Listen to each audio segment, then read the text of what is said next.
رات کے اندھیرے میں ایک شخص دستک دیتا ہے. اس نے کہا کہ میں مسافر ہوں, میں چاہتا ہوں کہ کچھ دیر آپ کے گھر پہ میں رک جاؤں اور جب موسم اچھا ہو جائے گا تو میں چلا جاؤں گا.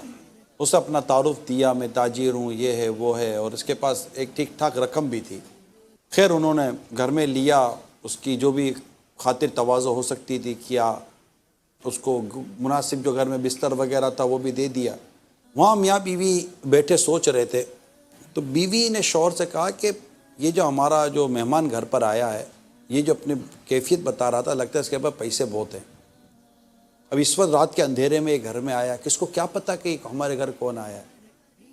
اگر ہم اس سے یہ ساری رقم لینے میں کامیاب ہو جاتے ہیں کیسا رہے گا؟ اللہ کی بندی یہ کیسے ہو سکتا ہے؟ اس کو مار دیتے ہیں, کہیں راز دفنا دیں گے, کس کو پتہ چلے گا کہ کیا ہوا. شوہر کو بڑی گھبراہٹ چڑھی, کہا یہ درست نہیں ہے.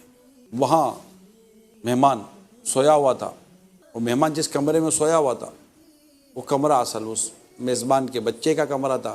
ایک طرف بچے کا بستر تھا, ایک طرف مہمان کا بستر تھا.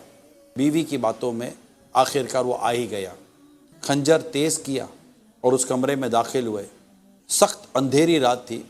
تیز دھار چھری سے مہمان کے بستر تک پہنچ کر ایک نے پاؤں پکڑے اور ایک نے گردن پر چھری پھیر دی اور اس کو اسی طرح چادر میں لپیٹا اور باہر لے کر آئے.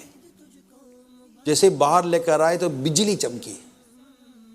جیسے بجلی چمکی تو دیکھا تو وہ جو لاش تھی وہ مہمان کی نہیں تھی, وہ ان کے بچے کی تھی.